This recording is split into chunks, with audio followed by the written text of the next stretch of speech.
Шинжлэх ухаан таны мэдхүйн одон мөндөр суваг үзэгч сонсогчдоо сайн сайхны хүсэн мэдчилж байна. Технологийн гайхамшиг нэвтрүүлэг эхлэхэд бэлэн боллоо.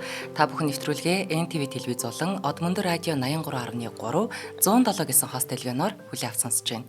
Энэ удаагийн нэвтрүүлгийн хамтран ажиллагчаар чамайг төгс илэрхийлэн урайтай World Wine, үрждэг сар хуримтлалаа хадгалын урайтай Худалдаа хөгжлийн банк хамтран ажиллаж байна. Студид компьютерийн шинжлэх ухаанч Хас Чулуу, хөтлөгч Цэнгэл хоёр нар ажиллаж байна. Өнөөдрийн сэдэв бол нас тодорхойлох технологи. Яг үнэ. За, орой мэндэ. Арай мэндэ. Энэ нас тодорхойлох технологи би өөртөө өөрөө гайхаад энэ ч юу ингэж нэрлэлсэн байсан бол гээд. Тэгээ бид нар чинь бас сонирхолтой нэр бодож олохгүй бол бас хүнтэй орж харахгүй бас ядж хахад. Тэгсэн чинь насжилт тогтоох гэдэг. Нас тодорхойлох гэдэг нэг юм сонио хүний зураг харангуудаа за тэр хүн тэдэн настай юм шиг байна гээд тим хиймэл явах юм шиг ингэ санагдаад байгаа байхгүй. Тэгээ миний яг ярих чийсэн сэдв нь болохоор насжилт тогтоох гэдэг. Одоо ингэ ер нь бол энэ археологийн олдвор, түүхийн, геологийн, палеонтологийн энэ олдвруудыг хизээнийх вэ гэдгийг бид нэг тодорхойлох хэрэгтэй болно шүү дээ. Тэр өмнөх дугаар дээр чинь ярьжсэн шүү дээ. Одоо эндээс одоо тэр тэдэн мянган жилийн өмнөх булш байна энэ гэдгийг тодорхойлдог гэдэг. Тэр их сонирхолтой санагдсан. Одоо яг ямар яг тэрний тухай л гэсэн. Ер нь бол тэрний тухай илүү дэлгэрүүлж тайлбарлаж яана л гэсэн. За тэгэхээр өмнөх дугаар дээр болохоор бид нар яг тэрийг ярьсан байгаа даа шүү дээ. Тэр цацрагалт, атомын тэр цацрагалт гэж юу вэ гэдэг. Тэгвэл тэр цацрагалтаар чинь дамжуулаад бас дээрэс нь өөр зөндөө олон гойгоо аргууд үйт юм байна. Энэ насжилт тогтоох гэдэг. Одоо жишээлбэл нэг динозаврын яс олчлоо гэж тэл л доо тий. Тэгм бол тэрийг одоо яг хизээний яс вэ гэдгийг бид нар юу яаж тогтоод юм гэдэг ч юм уу тий. Тэгээ нас тодорхойлох технологиуд ямар төрөл үйдیں۔ Яаж ашигладаг, яаж ажилтیں۔ гэдэг юм. Аюу тийм сонирхолтой юм байгаа байхгүй. За тэгэхээр насжилт тогтоохыг бол хоёр үндсэнд нь ангилдаг. Харьцангуй болон үнэмлэхүү гэж. Харьцангуй гэдэг нь болохоор мэдээж одоо шууд ингээ үнэлэхүү насыг тодорхойлчихгүй. За ямар ч энэ бол энэс төрүүлж болсон байна. Энэ бол энэний дараа болсон байна. Энэ хоёрын дунд энэ орж ирсэн байна гэдгийг л одоо дарааллын ил мэднэ гэсэн үг. Энийг бол харьцангуй насжилт тодорхойлох гэдэг. За нөгөөд нь болохоор үнэмлэхүү насжилт буюу яг биднээс хэдэн жилийн өмнө байсан энэ гэдгийг тодорхойлдог тийм аргыг бол үнэмлэхүү гэж нэрлэдэг. Ихэнхдээ бид нар бол ер нь бол эрт үед бол дандаа л юм харьцангуй арга хэрэгэлдэг байсан. Тэр нь одоо миний ойлгож байгаа баримжаагаар. Тийм баримжаагаар. Тийм одоо инженер гэхэд бол зөвхөн бид нар тэр юу болсон шүү дээ. Мөнх цэвдэг байлаа гэхэд тэрэн дээр чи юм жил болгоноор ингээд модны цаграгнууд шиг ингээд дэлхийн жил болгоны мэдээллүүд ингээд агаар мандлынхаа мэдээлэлд ингээд байж идэг энэ төр гэл те. Газрын тундасчлалтын давхраажилт дээр бас бид нар те. За энэ эхлээд ийм болсон байна, дараа нь ийм болсон байна гэдгийг бид нар ингээд дараалалаар нь мэдчихэж байгаа шүү дээ. Тэр дунд яг аль хэсэг тэр динозаврын яс явж гин гэдгийг бас бид нар тодорхойлж болдог. Ийм дээдлийн доотлын хоёр газрынх нь одоо насыг тодорхойлоод тэр голд байгаа динозаврын ясыг бас тодорхойлж болдог. Динозаврын ясыг бас янз бүрийн тэр одоо карбон 14 мөрөв гэдэг аргаар нь тодорхойлдог нүүрс төрөгчийн тэр насжилт тодорхойлдог аргаар тодорхойлж чаддаггүй юм байна л та. Нүүрс төрөгчийн одоо тэр арга нь болохоор арай жоохон наан тодорхойлдог. Тэр ер нь ямар аргууд яаж ингэж ашиглаж гин гэдэг аягүй сонирхолтой. За үнэлэхүү дотор аягүй тийм олон арга орон явчихж байгаа.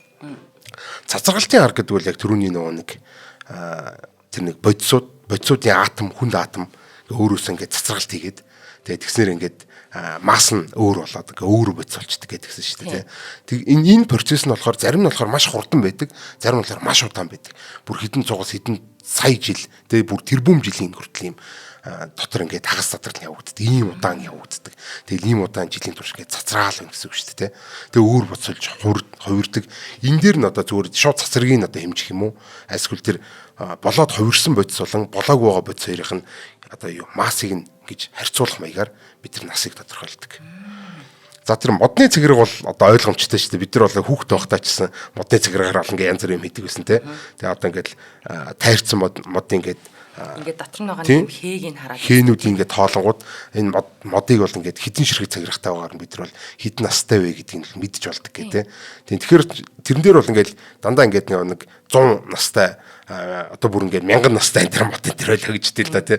Тэгвэл бол тэрэн дээр чинь за энэ жил энэ одоо ингээд солир унсан гэдэг ч юм уу те. Эсвэл энэ жилийн өмчлөг болсон гэдэг мэдээлэлд бас тэрэн дээр энэ тэр явж л байдаг. Моднууд бол тэгэл тэр үеийн цагаагаар тэр үеийнхаа одоо те хэр ингээ ургац сайтай байсан бай гэдгийг бол тэр цагиргаанууд харуулах нь шүү дээ те. Нэрээ тийм юм биш. Тий. За тэгээ гэрэлтүүлгийн арга энэ тэргээд энийг бол би нэг сайн ойлгоогүй л дээ. гэрэлтүүлэлт ярга гэдэг нь одоо яг яадын эрдэстэр нэг юм хизээ хамгийн сүүлд нарны гэрэл туссан хүмүүс энэ хэмжиж чаддаг нэг юм арга байт юм шиг лээ. Би нэг тийм сайн судалж үзээгүй. Амин хүчлийн гэдэг аюу тийм сонирхолтой арга байгаа. Бас нэлээд ойрхон байгаа амтны одоо ясыг ч юм уу та эсвэл одоо тэр ямар нэгэн үлдэгдлийг тэгж тодорхойлдог тийм арга байгаа. Дотор нь ер нь бол амин хүчил гэдэг чинь болохоор ер нь амьд амтан болон амин хүчлээс ингээ бүтдэг. Тэгэхээр одоо амьд амтан л гэдэг бол өөрөөсөө байнга амин хүчил ингээ ялгаруулж идэг.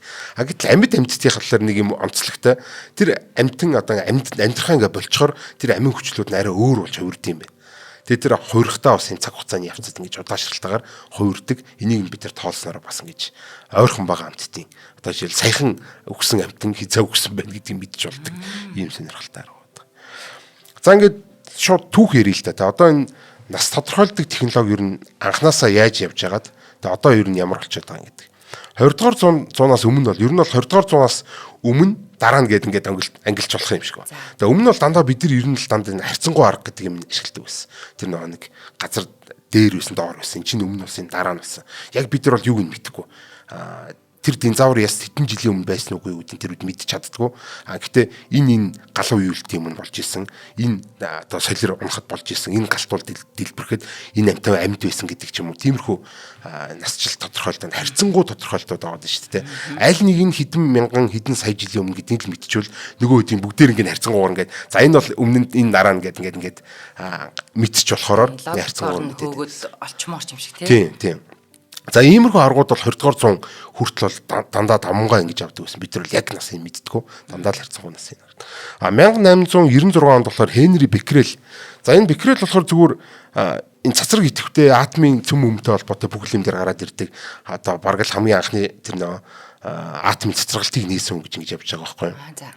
Зарим тийм аав нь болохоор тийм чулуу цуглуулдаг тийм хүн байсан юм байна. Янз бүрийн юм чулуу цуглуулдаг. Ер нь бол ингээд чулуу цуглуулдаг хүмүүс чинь ингээд эсэн бусын ховор чулуунуудыг цуглуулна шүү дээ, тий. Тэгээд тэр аавын цуглуулга дотор нэг ураанууд явж исэн юм байна л да. Тэр үедээ тэд нар чинь мэдхгүй шүү дээ, гоё чулуу байна л гэдэг ингээд яач байгаа шүү дээ, тий. Гэтэл тэрнээс ч болохоор нүдэнд харагдахгүй тийм гэрэл цацарч идэг гэдгийг Беккерел мэдсэн байгаа. Яаж мэдсэн гэсэн чинь аав нь гэрээр нь дөрөв ингээ баахан чулуу авчирд. Уусаал чулуу цуглуулдаг юм чинь хаасыг бол чулуу үйж идэг. Тэгээ цаас маас авах юм бол чулуугаар даруулаад авчдаг байсан юм байна л да. Тэгсэн чинь ингээд нэг юм фото хальсыг аваачингуудаа ингэж бүр ингээд гэрэл цохиулчихгүйгээд бүр харанхуй шүгэнд тэр ингээд дээрээс ингээд нэг юм гартаад харалцсан чулуугаар дараад ингээд орхисон боохгүй шургуулгын дотор хав харанхуй орчинч дээ тий. Тэгээ тэр нэг гэрэл цохисгүйсэн чинь гаргаад ирсэн чинь гэрэл цогцсон байсан. Тэгээ энэ яагаад ингэ гэрэл цогцсон байд гэсэн чи тэр чулууныхаа хэлбэртэйгэр тий гэрэл цогцсон байгаа даа байхгүй. Тэгээд тэр чулуунаас гэрэл цацарч байгаа. Энэ чулуунаас ямар нэгэн гэрэл цацраад тань гэ гайхаад тэгээд хамгийн анх мэдчихэж байгаа байхгүй. За энэгээр бол бүр ингээд Нобель авсан байдаг тий. 1907 онд болохоор энэ Бертрам Болтвуд гэдэг хүн уран туглагын цацрагалтаар энэ чулуулын насыг тогтоосон. Ер нь бол баг хамгийн анхны тэр үнэлэхүүн насыг тогтоосон арга. Өмнө дандаа бид нар ч харьцангуй нас тодорхойлж ирсэн шүү дээ. Үнэлэхүү гэхээр бүр нарийн тогтоосон. Бүр яг ингээд биднээс хэдэн жилийн өмнө гэж тодорхойлсон байх шүү. Одоо анхных нь гэсэн үг шүү дээ. Тэгэл археологч чинь геологч баярлж байгаа шүү дээ. Оо ямар гоё арга нээчвэ гэдэг тий. Тий, яг одоо бол жинхэнэ гоё барьцтай тийм нуудыг харьцангуй биш дээ. Бүр яг үнэмлэхүү тийм насыг бид нар мэддэг болох юм байна гэдэг. За уран туглагын цацрагалт гэдэг бол аюул сонирхолтой юм байна. Энийг бол дараа нь одоо ингээд дэлгэрэнгүй тайлбарлая. За тэгээ 1946 онд болохоор энэ Willard Libby гэдэг ер нь Америкийн хиймч ийм хүн байгаа. Цацраг идэвхт хүчил төрөгч сансрын одоо ер нь бол ингээд карбон 14 гэдэг өмнөх яг дугаар дээр ярьжсэн нүүрс төрөгчийн 14 гэдэг ийм юу байдаг. Цацраг идэвхтэй ийм одоо юу гэдэг вэ? Изотоп байдаг. Тэр болохоор ингээ өөрөөсөө цацраг итгэх ялгаруулсаар гадна гэдэг. Тэр яагаад тэгээ цацраг итгэхтэй болсон гэдгийг асуудал гарч ирж штэ тий. Тэгсэн чинь хамгийн анхын Willard Libby гэдэг энэ Америкийн юмч болохоор тэрийг яг анзаарсан юм байна л да. Энэ сансраас ингээд амар тийм хүчтэй туяанаа төрж ирээд энэ сансрын туяан төрж ирээд тэгээ агаар мандал дотор байгаа азотыг аваачаад ингээд мөргөөд тэгээ юм карбон болчтой юм байна л да. Нүүрс төрөгч болчдөг. Азотыг мөргсөн чинь нөгөөх нь нүүрс төрөгч болчдөг. Нүүрс төрөгч болохдоо яг тэр нүүрс төрөгч 14 буюу тэр цацраг идэвхтэй нүүрс төрөгч болж хувирдаг. За нөгөө нь ургамлууч яах вэ? Нүүрс төрөгчийг аваад хоолоо олгож идээд байгаа шүү дээ, тий. Фотосинтез явуулахын тулд. Тэнгүүд тэр нүүрс төрөгчүүдийг чи аваад боловсруулад нөгөө ургамлуучийн өөртөө цацраг идэвхтэй болчихно. Одоо өөр дотроо тийм нүүрс төрөгч 14-т болчихно гэсэн үг шүү дээ, тий. Тэрийг нь амьтад идэнэ. Тэгээд нөө ургамал иддэг амьтад идэнэ. Ургамал иддэг амьтдыг нь мах иддэг амьтад идэнэ гэд ингээд ерөөсөө амьд амьтан болгонд дандаа тэр нэг юм карбон нүүрс төрөгч 14 гэдэг юм бодис бол байнга тогтмол хэмжээгээ барай байждаг. Ингээл те бид нар ингээл юм шинээр идэх болгонд ингээл шинээр орж ирэл. Тэгэл тэр нь цацраал нэг жоо хуучирсан чсэн бид нар шин одоо цоо шинээр ингээд тэр амьтдыг ингээл идэл тэр ургамлуудыг идэл ингэнгүүт бидний одоо биеийн дотор ер нь л амьд амьтны биеийн дотор карбон 14 гэдэг энэ нүүрс төрөгч 14 яг энэ тогтмол хэмжээгээ барьж идэг. За тэгвэл тэр амьтан зүгээр юм идэхэ болонгууд л юу болдог вэ гэхээр тэр карбон 14 тэр нүүрс төрөгч 14 нь цацар гэдэг нь багасаар бүгдээр нэг азот гэдэг бодис болж хувирдаг. Цацралтын аргаар. Тэгээд энэ нь болохоор нэг 14 жилийн хагас садралын явцтай юм байгаа байхгүй. Тэгэхээр бид нар ийм 50 мянган жил хүртэлх ийм юунуудыг одоо ингээд 50 мянган жил хүртэлхт настай тэр өмнө нь нөхсөн амьтдыг бол бид нар ясыг энэ карбон 14-өөр тодорхойлж болдог. За тэнгууд энэ хэмж болохоор энийг зүгээр энэ сансраас тэр орж ирээд мөргөөд ингээд байна гэдгийг олж мэдэнгүүтээ тэгвэл наач амьд амьтан болгоо наадахар чи нас тодорхойлж болох юм байна гэд анх удаа энэ дээр нас тодорхойлгоор хэрэгэлсэн хүн байгаа байхгүй энэ Виллард Либи гэдэг хүн болохоор. За тэгээд энэ арга нь ингээ амжилттай болоод ерөөсөө энэ органик материалуудын үнэлэхүүн насыг тодорхойлдог. Бүр өндөр наривчлалтай тодорхойлдог ийм арга нэгдсэн. Тэгээд 1960 онд бас энэгээр одоо химийн салбарт Нобелийн шагнал авсан байдаг. Тийм айгуу тийм алдартай арга. Тэгээ энэ арга бол сүүл рүү айгуу тийм нарийн хөгжөөд ер нь орчин үед түгээмэл ашиглагддаг тийм аргуудын нэг болсон байгаа даа. За одоо орчин үед болохоор яг энэ саяны нөгөө юу ийсэн шүү дээ те цацрагалтын аргаар хэмждэг энэ аргууд. Энэ аргыг болохоор бүр илүү тийм хурцсгсан масс спектрометр гэдэг арга байгаа даа байхгүй.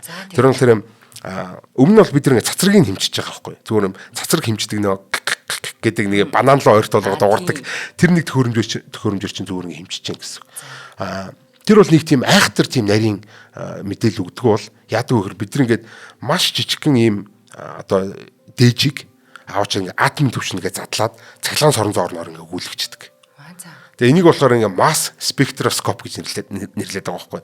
Тэгээ тэрэн дээр болохоор массаараа ингээ ялгадаад энэ одоо атомуудын массаар нь ялгачдаг гэсэн. Ийм масстай атомууд төдий их байна, ийм масстай атом төдий их байна гэдгийг гаргаад өгдөг гэсэн. Тэгвэл энэ дээр яхаа хөх тэр нөгөө нэг нүүрс төрөгч 14 болон азот 14 гэдэг юм хоёр бодис байгаа шүү дээ. Тэр хоёрынхоо тооны харьцааг харцдаг байхгүй. Тоолчж чинь л гэсэн үг. Энэ дотор хідэн ширхэг юу вэ? Нүүрс төрөгч 14 байна. Хідэн ширхэг азотын 14 байна гэдгийг хэмжиж чинь гэсэн үг. Тоолчихно гэсэн. Тэгээ тэр хоёр тоогоо ингээ харьцуулангууд л нас нь бүр маш нарийн гарч ирдэг. Бид нар одоо цацрыг хэмжих шаардлага болчихно гэсэн чинь тоог нь хэмжиждэг. Ийм аргыг бол одоо орчин үед ингээ ашигладаг болсон. Ерөнхийн үндсэн арга нь бол тэр нөө цацрын аргаар олж байгаа. Гэхдээ одоо бол бид нар цацраж байгаа тэр цацрагалтаар нь биш аль хэдийн цацраа дууссан үлдэгдлийг нь шууд тоолоод илүү нарийн аргаар одоо олдгоо гэсэн. За ингээ хоёулаа удахгүй жоохон байж байгаа энэ стратиграф гэдэг юм нийтлэлээр ярив. За манай нэвтрүүлгийн энэ удаагийн хамтран ажиллагчаар үрждэг сар хариултаа хадгалъя худалдаа хөгжлийн банк. За хоёулагийн хизээний мэдэх. Манай од мөндрийн сонсогчдын бас хизээний мэдэх. За 2024 оны дугаарууд дээр бол худалдаа хөгжлийн банкны хялбар хоримтлал гээд юм дотроо дөрвөн төрөлтэй санхүүгийн дарамт үүсэхгүй дээрээс нь автомат үйлчилгээг үзэгч сонсогчдод бид санал болгож ирсэн тийм. За тэгвэл 3 дугаар сард ийм дөрвөн үйлчилгээний хамгийн хялбар нь болох хариултаа хадгалын үйлчилгээгээр олсон 50,000 төгрөгийг худалдаа хөгжлийн банк маань үржүүлж өгнө.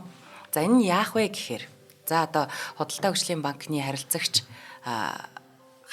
одоо биш байлаа гэж бодъё л та. Тэгэхээр одоо онлайн банк болон дурын салбар дээр очиод одоо хэрвээ биш бол одоо энэ хоримтлын хадгалын хариултаа хадгалын аянд нэгдъя. Энэ үйлчилгээг авъя гэд ингээ бүртгүүлэх юм байна. За тэгээд 1000, 2000, 5000 ч юм уу тийм дурын сонголтоороо ингээд хариулт маань тэдээр байх болно гэд ингээд 4500, 3000 гэд ингээ сонголтоо хийгээд тохируулаад за тэгэн гутал хоёлоо гараал нэг 8500 төгрөгөөр юм авлаа гэхэд 9000 төгрөг данснаас хэсэгтээ 500 хоримтлал руугаа ордог ч юм уу те. За зандаа ах бол юу яасан гэж байгаа шүү дээ. Хамгийн өндөр дүнгээр нь хоримтлалынхаа дүнг сонгоод 5000-аар нь сонгоод тэгээд өөрөө нэг маш олон удаа худалдаа авалт хийдэг айгүй их тэгж карта зурдаг өдөрт тийм төрлийн хүн учраас албаар тэр үйлчлэгийг сонгоод тэгээд зурх болгонд нь 5000-аас тасагдсаар гад одоо машины урьдчилгаа хийсэн байдаг. Тэгэхээр өөрийнхөө онцлогт тааруулж байгаа байхгүй юу? За тэгээд тэр хуримтлал чинь 50,000 олонгот л одоо манай Худалдаа хөгжлийн банкныхан тэрийг үржүүлж өгнө. За энэ бол ерөөсөө бид нарыг хуримтлалын гайхамшигыг мэдрээсэ гэсэн одоо манай Худалдаа хөгжлийн банкныхны гоё тийм дэмжлэг урамшуулал байхаа гэж би бодож байгаа, надад их таалагдсан.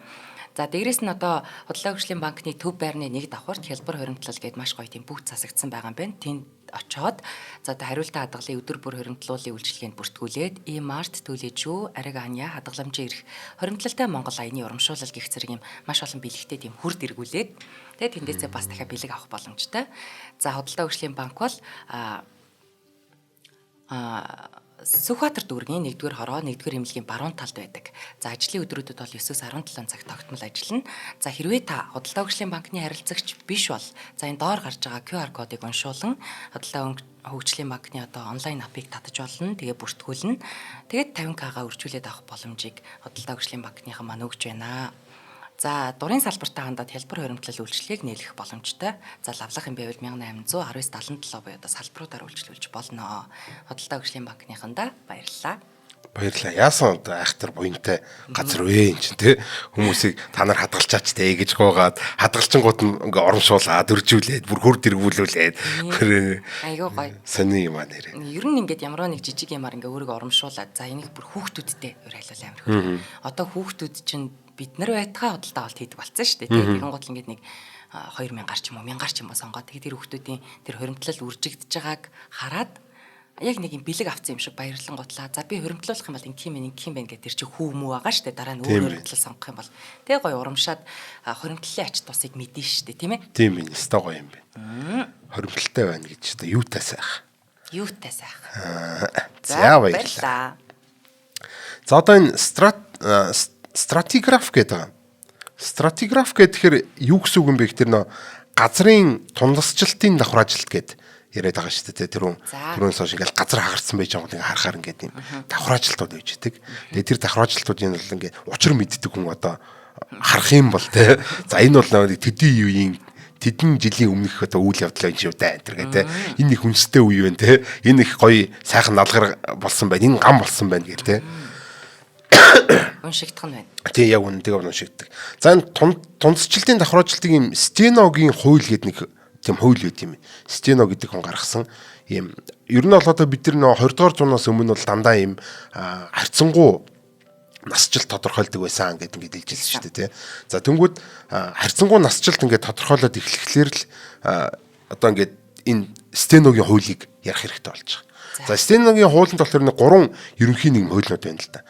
Супер позицийн хууль гэж байгаа. Айгуу тийм мундаг сүртэй нэртэй. Тийм квантын механик дээр хүртэл супер позиц гэж байдаг.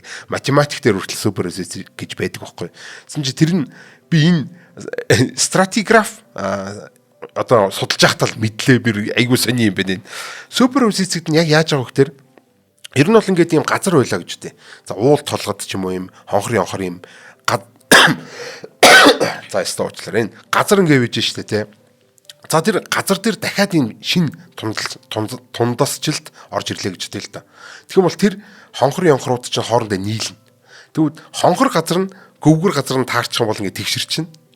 Альсгүй овгор газар нь дахиад овгор газар нь таарчвал альсгүй хонхор газар нь дахиад хонхор газар таарчвал улам хонхойно улам ингээд дээшээ олно гэдэг чинь иймэрхүү юмнууд яваад байгаа байхгүй. Супер позиц гэдэг нь лээ. Супер гэдэг нь бол бүр дээдл гэсэн үг. Позиц гэдэг нь байршил гэсэн үг.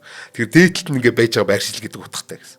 Тэгэхээр энэ газрын газар дээр супер позицийн хууль гэдэг нь яадаг вэ гэхээр хэрвээ нэг юм давхар гойж байгаад дээдлэлт нь өөр нэг давхар байх юм бол дээдлийнх нь орчин үеих шүү гэсэн үг гэдэг. Ийм ингийн хууль зүгээр. Энийг л зүгээр ингээд стеногийн хууль супер позицийн хууль гэдэг нь нэрлэлсэн. Тэр бол ойлгомжтой байх нь шүү дээ тий. Тий шал ойлгомжтой чинь чинийх амар ийм сүртэй нэр өгөх ямар шаардлага байна тий. Гэтэ айгуу гоё нэр өгсөн байсан. За тэгээд анхдагч хэвтэй давхар ажилтны хууль гэж байгаа. За анхдагч хэвтэй давхар ажилт гэхээр одоо ингээ бид ингээ газар хаагардсан бахар ингээ харсан чинь ингээд ийм дали давхар ажилт үүссэн байлаа гэж тэл та. За тэгэн бол байгаль дээр тийм дали давхар ажилт бол үүсэх учраа байхгүй. Тэнгүүд энэ анх ийм тэгшгэн байж хагаад ийм тэгшгэн давхар ажил үүсэж байгаа дараа нь тэр газар ингэж далийсан байна гэсэн үг. Гэж ингэж дарааллыг одоо тодорхойлж штэ тий. Тийм тэгэхээр одоо ингээд энэ нэг газрыг далилах сүүл явдал бүр сүүл болсон гэсэн гэдэг утгаар нь одоо цаг хугацааг тодорхойлж байгаа. Наа чин бол бас зүгээр юм шүү. Тэгээд яг хөө бас гайг ойлгож болохоор хуулиуд байлээ. Огтлын хууль гэдэг байгаа. За. Огтлын хууль нь болохоор за одоо жишээлбэл юу вэ гэж хэлдэг да нэг юм давхраажилт явцсан байжгаад тэгснэ энэ талаас нэг юм галтуулын хоолой ингээд доороос ингээд гараад ирсэн байлаа гэж бодох юм бол тэр эхлээд давхраажилтууд явцсны дараа энэ галтуулын хоолой гарч ирсэн байна гэдэг ийм гарч ирж байгаа. За энэ дараалал нь ингээд тодорхой. Тэгээ ямар ч байсан юм нэг 3 хуулиар бид нар бол ингээд газрын давхраажилтыг уншаад одоо харьцангуй тэр юунуудыг тодорхойлдог. За энэ үе ерөнхийдөө нэг ингээд дэлхийд даяар нэг юм давхраг байдаг. Энийг бол бид нар тэр үеийг нэрлэж байна гэдэг ч юм уу те. Энд динозаврууд тэр үеийн дээр байсан, тэр үеийн доор байсан гэдэг ингээд ярьдаг. Тэгэхээр тэрний өмнө тэрний хойно л гэж ярина. Тэрнээс бол яг тэдэн мянган жилийн өмнө, тэдэн сая жилийн өмнө гэж ярих ямар ч боломж байхгүй байсан гэсэн. Тийм ерөнхийдөө нэг дараалал тогтоохгүй л ирсэн. Тийм. Энэ болохоор бүр ингээд чулуун молоо тэр газрын айхтар давхрууд байгаа шүү дээ. Биостратиграф гэж бас байгаа юм бид. Саний стратиграф дотор биостратиграф гэдэг. Чулуучмлаар ингээд тогтоодог тийм арга байт юм. Чулуучмлаараа. Тийм, чулуучмлаар. Одоо нэгсэн доонд чулуугаар биш. Одоо тэр чинь саяны газрын чулуунуудаар тодорхойлогдсон бол чулуучмал гэдэг чинь одоо нөгөө нэг чулууччихсан органик одоо жишээлбэл амтны яс ч юм уу те эсвэл тэр нөгөө хуйг муйг гэдэг ч юм уу иймэрхүү юмнууд ч юм болохоор юм чулуучмал болчдөг. Тэг ингээд нүүрс ч гэсэн ер нь бол чулуучмал шүү дээ нэг юм мод байжгаад тэг тэр чулуучсан л гэсэн үг шүү дээ те модны чулуучмал нүүрсэх юм уу те. Тэгэхээр чулуучмал нүүрс гэж одоо чулуучмал байгтын баялагчлаа тэгж бас нэрлээд идэг. За тэгэхээр энэ индекс чулуучмал гэдэг юм болт юм байна. Тэр нь болохоор ийм сонин амтны төрөл ингээ олно. Их богинохоо хугацаанд маш өргөн газрыг хамраад одоо хамарч үржээд тэнгуүт ингээд айгүй холт харангуудаа ингээд байхгүй болцсон тийм амт. Тийм амтан одоо үе байд юм байна л да. Тэр амттын ясаар бид нар ингэж тодорхойлдог бас. Тэр амтнаас дээшээ, тэр амтнаас доошоо, тэр амтнаас наан, тэр амтнаас өмнө, тэр амтнаас хойно гэж одоо ярина гэсэн үг. За. Энэ бол биостратиграф гэдэг арга. Тиймэрхүү нэг арга байт юм байна. За ямар ч гэсэн ингээд энэ 20 оноос өмнөх одоо тэр харьцангуй насжилт тодорхойлдог аргууд бол нэг иймэрхүү байна. За одоо ч жинхэнэ орчин үеийн супер аргалгаа орох хэвээр. Цацрагалтын арга гэдэг. За цацрагалтын арга болохоор ер нь өмнөх дугаар дээр ч ерөнхийдөө ярьсан. Тийшээ бас очиод ухрааж агаад юу байдаг вэ гэдэг юм бас сонсвол бас илүү тодорхой, илүү сонирхолтой байх бах. Тэгээ ерөнхийд нь ингээд нэг жоох ингээд хурдан тайлбарлаад өгч их юм бол атомын изотопын цөм одоо гэж байдаг. Одоо тэр атом чинь хэдэн протонтойгоос болоод тэр бодис гэдэг нэртэй байдаг гэсэн шүү дээ. Хитрхийг нейтронтой болоод ирэхээр ингээд тэнцвэр нь алдагдаад байгаа болохоор уурлаад ингээд өөрөөсөө юм цацаад байдаг те. Тэрийг бол бид нар цацраалт гэж нэрлэдэг. Тэгээ цацаар агаад өөр атом өөрөөсөө цацаар агаад өөр атом болгоо хуурчдаг. Энээс нь маш хэмжээний энерги гардаг гэдэг жисэн те. Тэр энерги нь болоод бид нарт хортойж байсан болно, хоргууж байсан болно. За жишээлбэл тэр альфа гэвэл гайгүй, гамма гэвэл их аюултай гэдэг ч юм уу те. Иймэрхүү бас юмнууд их байдаг. За тэнгууд энүүгээр чинь аваачаа тэр нас тодорхойлоод ингээд. Би болохоор анх тэрийн шууд ингээд цацарж байгаа юм тоолол ингээд болчт юм байна. Цацрыг нь хэмжээл болчт юм гэж бодоод айгүй амархан юм биш тэ гэж тацсан чинь сүүл рүү бол бүр илүү нарийн тогтоохонд л тэхээ болсон байна лээ. За тэгээ ямар ч гэсэн юм атомын изотопын цөмүүд бол тийм тодорхой хугацааны хагас задралын үеэр өөр бодис болгон хуурч байдаг. Тэгээ зарим бодис тэр дөрөө задраа дуусчдаг бол богино хагас задралтай зарим нь болохоор бүр хэдэн 100 хэдэн тэрбум жилээр хэмжигддэг. Тиймэрхүү зүйлүүд байдаг гээд яг түрүүхэн ярьсан те. За нэг иймэрхүү юм. За тэгвэл үндсэн аргууд дотор нүүрс зэрэгчийн арга гэж байна. За тэг өөр нь калий аргоны арга байна. Уран хар тугуулгын арга байна. Бүгд өөр өөрсдийн тодорхой тийм хэр уртыг тодорхойлж чадах юм, хэр нарийн тодорхойлж чадах юм гэдэг ийм чанаруудтай гэсэн. За нүүрс зэрэгчийн арга гэдэг бол одоо түрүүний яг яриа дууссан ерөнхийдөө байгаад байна шүү дээ. Азотын 14 гэдэг бодис бол ингээд агаар мандал дотор зүгээр хөвөө явж идэг. Сансараас орж ирсэн маш хүчтэй туяа тэрийг мөргөнгүүд нүүрс зэрэгчийн 14 гэдэг цацраг идэвхтэй маш тийм том бодис болж идэг. За тэгээд тэр бодис бол ингээд өөр өөрөөсөө цацраг идэх ялгаруулсаар байгаад тэгээд одоо яадаг бах нөгөө амттын насыг хилээд байдаг бах нь шүү дээ. Нөгөө бие биенийгээ барьж идэл инээ тэр болдог. За тэгснэр болохоор ер нь амтан үхэн шүү дээ тий. Үхэнгүүд энэ боцно гэдэг нэмэгдэхээ болчихж байгаа. Тэгээд 5730 жилийн тийм хагас задрал нь эхлээд 5730 жилийн турш энэ хагас задрал явагдана гэсэн үг. Тий. Тэгэхээр 5730 жилийн хагас задралд нь юу гэсэн үг юм гэхээр 5730 тэр өдрийн дараа одоо тэр цацарж байгаа цацаргалт нь 2 дахин багасна. Дахиад ийм жилийн дараа дахиад 2 дахин багасна. Дахиад ийм жилийн дараа гээд эн чи яваал юм гэсэн үг байхгүй. Одоо эзэж хагас задрал гэдэг зүйл болоо дуустдаг ингээл хагасан задраал үлдсэн хагасан задраал ингээ яваад иддэг. Тэгэл өөр бодисолоод ингээ яваад иддэг гэсэн. Тэгэхээр яг энэ аргаар бол бид нар 50,000 хүртэлх жилийг болно гэж тооцож гаргаж гайгүй гаргаж чаддаг гэсэн. Гэхдээ энэ дээр болохоор яг нь өмнө цацрагалтаар нь хэмждэг ус одоо л орчин үед тоолдог болсон гэдгсэн шүү дээ тий. Одоо шууд тоолдог арга зүгээр шууд тоолохоос бүр хурцсан массын спектрометр гэдэг тийм арга байна. Тэр нь бүр нарийн ингээд одоо илүү тэр ялгадаг арга хурцсах чинь гэсэн үг байхгүй юу? Энэ бол ерөнхийдөө амар үнэмлэхүү гарах тэг илүү наривчлаа сайжруулад байна гэсэн үг шүү дээ тий. Бүр маш нарийн тодорхойлох гэдэг нь гэсэн бүр ингээд яг эн чин заавал бас нэр археологи энэ төр ашигладаггүй юм. Янз бүрийн одоо нөгөө нэг юунууд ашигладаг. Юу гэдэг лээ одоо мөрдөн байцаалт энэ төр ашигладаг.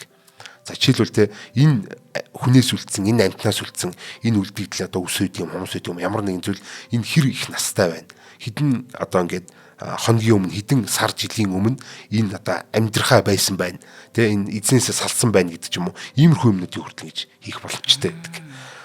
Тэгэхээр их сонирн байгаа даа тэ. За тэгээд энэ нэг сонирхолтой нь болохоор зөвхөн модны нүүрс, хувцас энэ төр гэдэг юм дээр тийм ихэнхдээ л дандаа л юм органик юмнуудаар ажилладаг. Органик биш байх юм бол бидний наргаар одоо нэг юу гэдэг органик юмар хийгээгүй нэг юм баг зэрэгсэл ч юм аяг тавгүй байлаа гэж бодвол бид нар бас энэ аргаар хэмжиж чадахгүй юм байна шүү дээ тий. Тэгээд уран зургийн жинхэнэ үгөөг бас хэмжиж болдог. Одоо яг энэ дээр үеийн уран зураг болон гэдэг нэг бодог ч органик байгаа шүү дээ тий. Даав мав нь органик байгаа шүү дээ тий. Тэгээд бид нар яг энэ жинхнээсээ дээр үеийн зураг мөн үгүй юу гэдгийг бидний юугаар нэмжичдэг.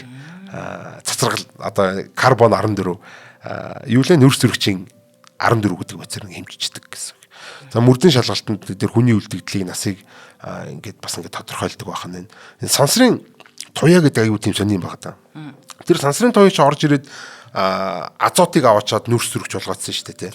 Тэгсэн чинь сансрын туяа заримдаа ингээ ихсчихдээ юм байна. Огцом заримдаа нэмэгддэг үе байдаг. Хамгийн сонирхолтой нь 1950-аас 1960 оны үед дэлхийд даяараа нөгөө нэг атомын бөмбөг турших гад агаар мандал дотор нь өөрөө цэцэр үтг ингээ нэмэгдсэн. Тэгвэл энэ карбон 14-ийн хэмжээ бүр ирс огцом одоо нэг хэдэн 10 жилийн дотор ингээд огцом нэмэгдсэн юм юу гэдэг юм байна л да. Одоо юм хитгэн жилийн зурвас үйт юм байна. Тэр огцом нэгдсэн зурвасуудаар бас янз бүрийн нарийн ширийн тооцоонуудыг бас хийж гаргаж ирж болдог. Тэр огцом нэмэгдсэнс наана, тэр огцом нэмэгдсэнс цаана гэдэг тийм. Ихэнхдээ одоо энэ мөрдөн шалгалт ажиллагаан дээр бол энийг айгүйх ашигладаг юм байна. Тийм сонин юм явж байна. За энэ ургамлыг энэ аргаар судалж болдог. Тийм байх л. Тийм. Тэр одоо органик юм чинь аргагүй шүү дээ тийм. Тэр чинь ер нь бол баг ургамал өөрөө нэ хэрэг ийдсэн шүү дээ. Карбоныг чи идээд байгаа нөхөр чи тийм шүү дээ. Тийм. Бидний хүнсний нөл системд оруулж ирээд байгаа нөхөр. Тэгэхээр эдрийг бол хамгийн түрүүнд одоо тодорхойлж болох нь.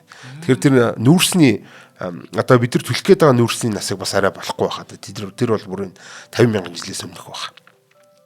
За энэ 50,000 жилээс хойшхыг тэгвэл одоо өмнөхийг яаж бид нар тодорхойлт юм бэ гэдэг бас юм гарч ирж штэ бид нар чи хэдэн сая жилийн өмнөх хэдэн тэрбум жилийн өмнөх хэтэр гэлээдэг штэ тийм тэгэхээр одоо тэднийг бид нар яаж тодорхойлт юм гэдэг бас сонирхолтой асуулт.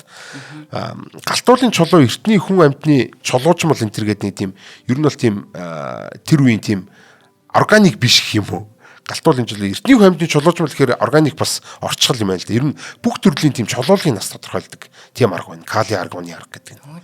Тэгээ кали гэдэг нь одоо потасиум гэдэг аюу тийм юу банан дотор байгаад байдаг нэг айхтар үтсэн шүү дээ. Цацар идэхтэй гэдэг. Тэгээ калиний хагас задрал болохоор арган болон хувирт юм байна. Тэгэл потасиум гэдэг бодис өөрөө угаасаа кали гэдэг бодис өөрөө цацар идэх. Тэгэл ингээл цацар идэх гаргасаар гад эцэст нь юу болдог вэ гэхээр өөр аргон гэдэг бодис болчдөг. Тэгэхээр бид нар одоо яг нөгөө нэг аргаараа л тоолчихно гэсэн үг шүү дээ. За хэдэн ширхэг кали үйж гин хэдэн ширхэг аргон үйж гин гэдгийг тоолчих юм бол энэ задрал хэр удаан явагдсан байна вэ гэдгийг ямар ч одоо амьд амтан байсан ч амьд одоо органик мөн ч байсан биш ч байсан ер нь бүхэл чулуулгуудыг гээд энэ аргаар хэмжиж болт юм байна. Энэ их тийм гоё арга. Тийм байна. Тий. Тэгээд нүүрс төрөгчийн арга нь үлэг гөрүүлүүдийн нас тодорхойлоход хүрэлцдэггүй тул чулуужмлын дээд болон доод талын галтуулын чулуулгийг энэ аргаар тогтоох маягаар ойролцоолдог. Би одоо энэ юу ч үгүй ямарсан та нар ойлгохгүй ойлгохоор. Би бас нэгсээ ойлгосонгүй. За энэ уран хар тоглолын арга гэж байгаа. Хоёулаа одохгүй энэ уран хар тоглолын аргын талаар ингээ ярий. Айгуу тийм сонирхолтой арга байгаа. Би бол саяны өмнөх өгүүлбэрийг ойлгочихж байгаа байхгүй. Ойлгоцсон тий. Тэгээ би нөгөө уншиж байхдаа юу ч ойлгосонгүй нэ. Юу ч айц.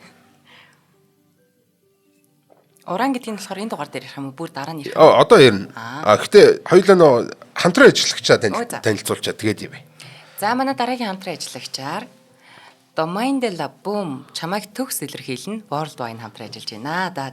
За дарсны соёл, дарсыг зөв зохистой хэрэглэх нь нэг төрлийн урлаг бөгөөд энэхүү урлагийг түгээн дэлгэрүүлж байгаа World Wine байгууллагын оруулж ирдэг Domaine de la Boom дарсыг онцолж байна. Учир нь тэртех 1880 оноос эхэлсэн баялаг түүхтэй газар нутгийн хувьд Францын өмнөд хэсэгт орших Languedoc-Roussillon Languedoc-Roussillon бүс нутагт ургасан гайхалтай үржил шимтэй байгалийн үзэгсэлэнт газар усан үзмийг тариалдаг. Энэхүү газар нутаг нь хамгийн том дарс үйлдвэрлэдэг. Одоо би айгу буруу үгээ өргөчлөө сая хамгийн том дарс үйлдвэрлэдэг. Том дарс юм шиг те. Энэ газар нутаг нь бол одоо хамгийн том дарс үйлдвэрлэдэг бүс нутаг юм аа. За Францын өмнөд хэсэгт орших Languedoc-Roussillon нь зүүн талаараа Рон Хүндигөөс баруун өмнөд хэсэгт нь Испанийн хил хүртэл үргэлжилдэг юм байна. За ийм гоё үржил шимтэй газар мэдээж одоо амт шимттэй хамгийн чанартай сайн чанарын дарс үйлдвэрлэгддэг байх нь ойлгомжтой. За хүч хөдөлмөр газар нутгийн шим хүсэл эрмэлзлийг шингэн бүтээсэн Францын өмнөд бүс нутгийн нэрийн хуудас болсон ийм дарс юм байна. За Domaine de la Boom дарс нь сүүлийн 5 жилийн хугацаанд 50 гаруй олон улсын дарсны шагнал хүртсэн байдаг.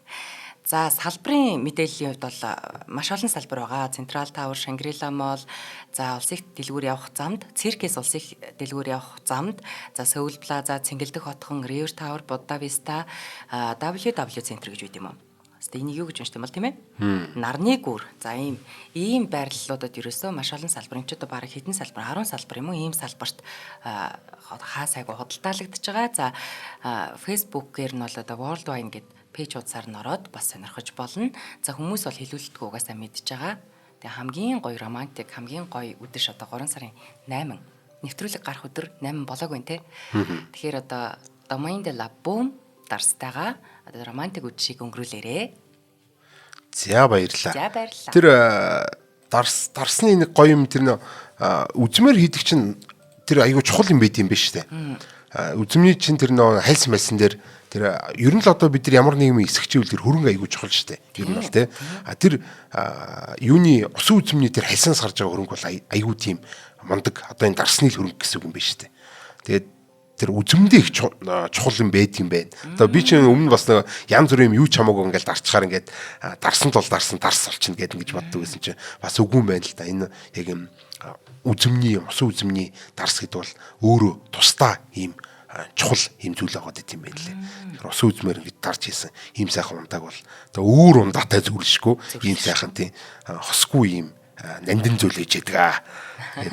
Энэ дарсаа ууцхаагаад шинжлэх ухааныхаа нэвтрүүлгийг үзээд дэмжиж ингээ байцгаагаарай гэж уриалъя. За хамтран баярлалаа. World Wine-да баярлалаа. Би сая дарс гэж хэлсэн. Үгүй 3 сарын 8 гэсэн үү? Би сая нэг тийм 2 сарын 14 мөр хэлсэн юм санагдаад. 3 сарын 8 мөн шүү дээ.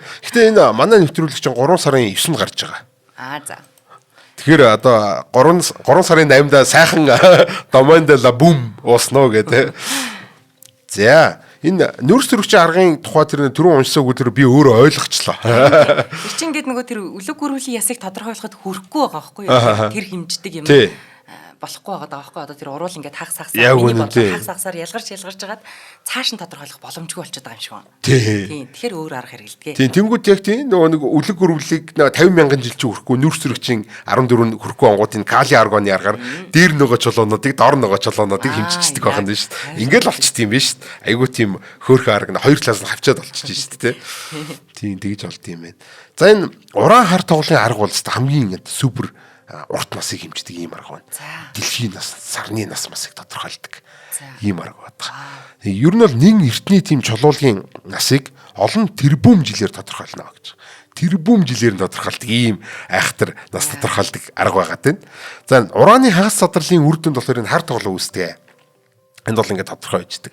Тэнгүүд тухайн одоо юун дотор чулуулаг дотор ер нь хэрэг хаасаг үл ер нь уран байж л байдаг. Ер нь бидний доторч байж л байгаа. Ер нь ураангүй газар гэж бол байхгүй. Байгалийн цацрагалт гэдэг юм чинь бидний мутацид оруулж идэг. Бидний одоо хөвслийн хамгийн том үндэс бол энэ цацраг гэдэг байдаг. Байгалийн цацраг гэдэг байгаагүйсэн бол бид нар бол ингээд ховсаад те ингээд хөгжөөд тасан зохицоод ингээд явах боломжгүй байх нь байсан байна шүү дээ. Тэгэхээр бол ингээд аюу тэм чухал юм байдаг. Тэгэхээр энэ уран бол ерөөсөө хаасаг үйждэг хамгал чулуун дотор хамгал энэ хөрсөн дотор бүгд юм дотор байждаг энэ чулуун дотор ч байждаг болохоор бид нар тухайн чулуун доторх тэр уран болон хар тоглох хоёрыг нь тоолонгуудаа энэ ер нь хэдэн тэрбум жилийн настай үе гэдгийг тодорхойлж болдог. За энэ аргаар болохоор бид нар дэлхийг 454 тэрбум жил настай юм байна гэж тодорхойлсон байдаг. За тэгээд Аполло сансрын даалгавар гэж байдаг. Сарлуу ингээд очиод сарн дээр хүн буугаад тэгээд хүрээд ирсэн шүү дээ тий. Тэгж яхтаа бас хитэн чулууг гармалаад ирсэн. Тэрэн дээр нь очиод мэдээж одоо баач шин. Одоо баашээс бол эргүүлж авчирна гэж байхгүй шүү дээ. Тэндээ үлдээн. Тэгээд оронд нь хитэн бас нэг чулуу солиод аваад ирсэн ухаантай. Тэгээд тэр чулуунд бол бид нар энэ уран хар тоглолын аргыг хэрэглэхээр сар бол 4.5 тэрбум жилийн өмнө бас юм настай юм байна гэж харсан байдаг. Тэгэхээр ерөөхдөө сар дэлхийн хоёр бол ижилхэн настай юм тийм чацуу тийм хоёр нөхрөөс. За энэ аргаар ингээд тодорхойлсон байт юм байна. За энэ 1 саяас залуу чулуулаг дээр ажилддаг гэж нэрхээ тэгээд яг нь том юмтайгаа л харьцсан. Тийм том юмтайгаа л харьцсан. Жижиг сажиг юмтай зоорлохгүй гэж штэ тий.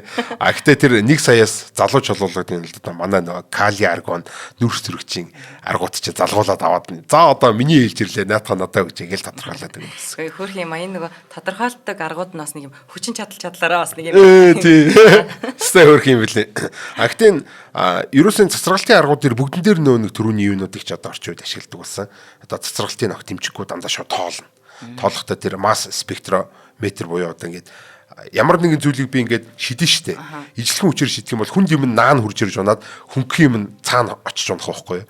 Тийм л юм болж гин гэсэн массаар нь ялгчихж байгаа гэсэн. Тийм. Тэгэхээр одоо тэр массаар нь ялгаал тоолчихно. Яг хөө бид нар ингээд баг массаар ингээд баг хүчээр ингээд ангилах юм бол илүү ингээд нөө ялгагдах магадлууд нь тодорхойгүй байдлыг хэсэж явчих штэ тий. Тэгвэл бүр хүчтэй ингээд шидэх юм бол ингээд илүү тийм наривчлалтай гарч ирээд бүр наач бүр яг тэдэн хоногийн өмнөх байх энэ гэдэг ч юм уу тий. Тиймэрхүү юмнууд юм бас гаргаж ирж болдог. Дээрэс нь үшээ хурцгсан масс спектрометрийн арга гэдэг нь болохоор өшөөний давуу тал нь маш жижигхэн жоохон тийм юугаар одоо юу гэдэг дээж ирэх юм уу тий. Маш яг дээж гэж орж ирсэн. Маш бага дээжээр ингэж нас тодорхойлж болдог. Өмнөх нь бол цацраг идэх байханд бол тэр чинь овоо их хэмжээний дээж үжиж тэр чинь би дунджилж тэр цацрыг тодорхойлно шүү дээ тий. Гэтэл энэ масс спектрийн арга нь болохоор маш жоохон өчүүхэн жижигхэн тийм дээжээр бид нар насыг маш нарийн тодорхойлж болдог. Тэгэхээр аюу тийм мундаг давуу талтай байдаг. За дендрохронолог гэдэг модны цагаарыг тоолдог. Тэгээ модны насыг тодорхойлдог. За яг зүгээр ингээд тэр мод хэд настай юм бэ гэдгийг бол бид нар бас мэдчих болж байна. Альсвал тухайн жил нэг онцгой юм болсон бол бас энэ дэр онцгой ингээд цагаарууд гарсан байж идэг. Тэгээд тэд нар чинь ганцхан мод байхгүй шүү дээ тий. Тухайн жилд нь байсан бүх моднууд яг тэр жил нь яг адилхан одоо юмнуудыг авсан байгаа. За энэ бол төдий үед амьдарч ирсэн ийм мод ингээд яг тэр одоо нэгэсэндээ ингээд ийм хурууны хийшиг цаг хугацааны хурууны хийшиг юмнууд үлчин гэсэн үг шүү дээ.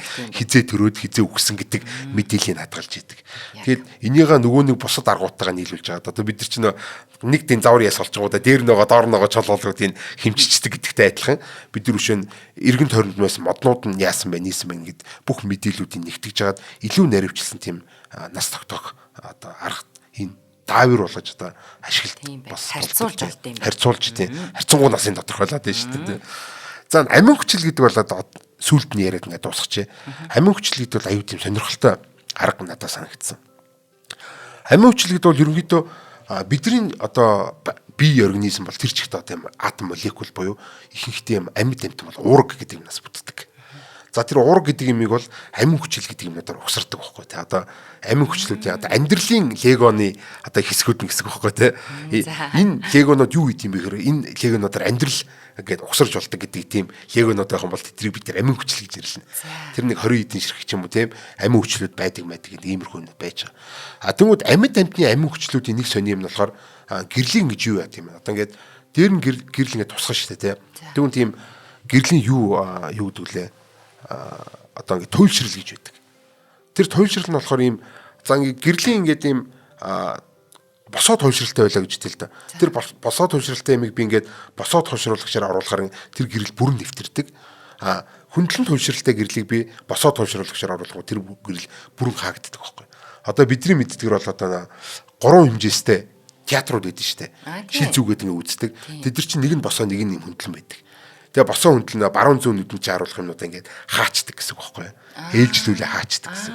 Иймэрхүү аргаар ажилладаг. Хадангууд амьд амтны уурга дээгүүр гэрэл явж өнгөрөхдөө баг зэрэг юм баруун тишээгаа ингэж иргэдэг. Одоо тэр туйлшрал нь.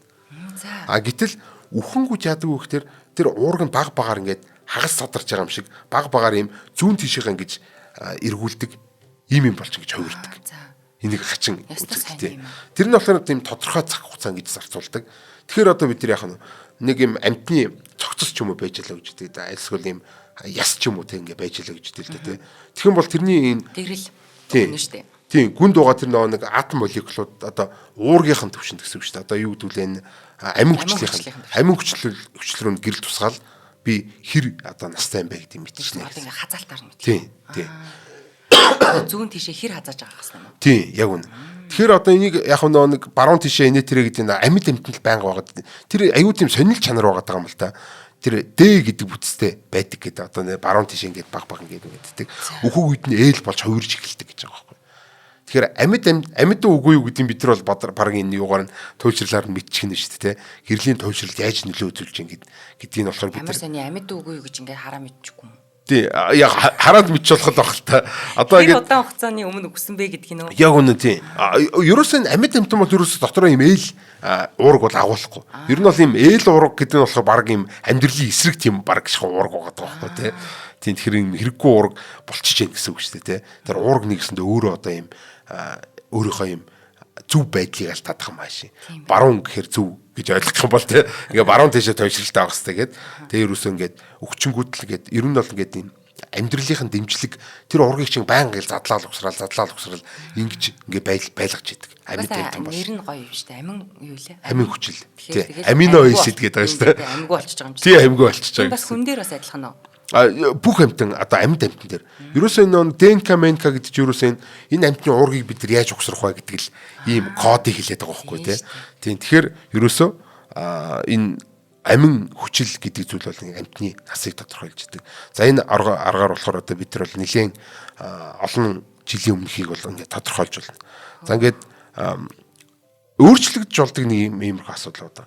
Одоо ингээд ер нь бол хэр одоо чийгшилтэй газар хатгалсан, хэр хуурайшилтай газар хатгалсан гэдээс болоод бас энэ уураг нэг эди уургууд нь ээл уураг болж хувирахын явц нь хурдан удаан бас байх боломжтой. Тэгэхээр чийгтэй газар хэр одоо наривчлалтаа тогтоох уу, хуурай газрын хэр наривчлалтаа тогтоох уу гэдэг аргууд байх болохоос шиг юм хоёг яс шүд энэ төр гэдэг арган дээр маш сайн ажилдаг. Энэ их хачиргалтай ийм арга байна. Ямар гоё. Наа чи мал өстой гоё санагдаж байна. Одоо амьдарж байгаа гэсэн одоо гарын үсгээр нь бид тэр хэр хуучны гарын үсэг байна гэдгийг харч чинь гэсэн үг шүү дээ. Би амьд байна гэж байгаа хизээ хүмүүсэл би амьд байна гэж үтсэн байна гэдгийг одоо тэр тоолцож байгаа одоо ухаантай юм уу те. Ийм олон аргаар одоо бид нар бол ингэж насыг тодорхойлж идэг. Энэс ч олон арга байж байгаа л да. Одоо манай маратхан багш бас байсан бол илүү олон тийм одоо наатахаас ч илүү арга гараад ирсэн байгаа гэж бас магадгүй тий. Наач бол нэг хэрэггүй мэрэггүй. Тий. Тэгээ өргөн тийм юунуудад салбаруудад ингэж ашигладаг юм сонирхолтой юмнууд байгаа. Тэр түүх археолог, геолог, палеонтологоос гадна тэр одоо орон мөрдөн байцаалт энэ төр гэдэгт ашигладаг. Тэр айгу сонирхолтой одоо муухай юм да тийм юм их сонирхолтой гэлж байдаг. Ер нь нөгөө нэг кино мэн дээр гардаг шин ингээд арснаас нь ингээд маажаа те хүн тийм хэрэг мэрэг дээр ингээд арснаас нь маажаад тэр хумсанд нь үлдсэн арсыг аваад ингээд шинжилж мэнжлээлээ. Харин тий.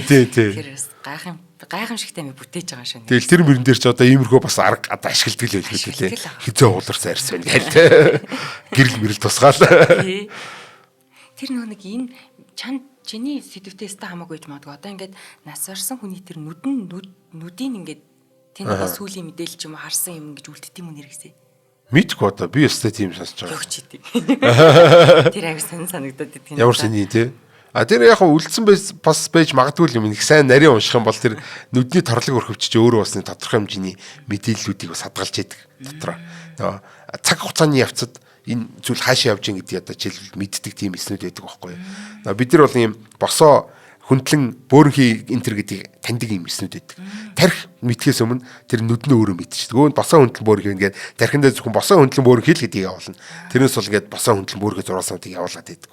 Яг тэрэн дээр ч юм болохоор бас юм баруун чи явж гин, зүүн чи явж гин, юм хөдөлгөөнүүдийг илэрхийлсэн, хурдан явж гин, удаан явж гин гэдгийг одоо ингэж илэрхийлсэн тийм эсүүд нь цаг хугацаанд явцсан гэж ийм санах хойтой ажиллаж идэг. Өмнө хаана байлаа, дараа нь хаана байлаа гэж санаж идэг гэсэн. Тэр нөхдөдтэй сайн ярих юм бол таниад байгаа юм чинь жоохон юм санаатай гэсэн үг юм. Хамгийн сүүлд яг нүдэн дээр ийм хэлбэртэй юм туссан. Гэтэ тэр нь ийм хөдөлгөөнтэй байсан гэдэг ийм бас мэдээл явж иж магадгүй л шүү. За нэвтрүүлгийн цаг дуусчээ. За тийм байна. Сэдвэн дууссан уу? Сэдвэн дууссан, сайхан дууссан. Баярлалаа.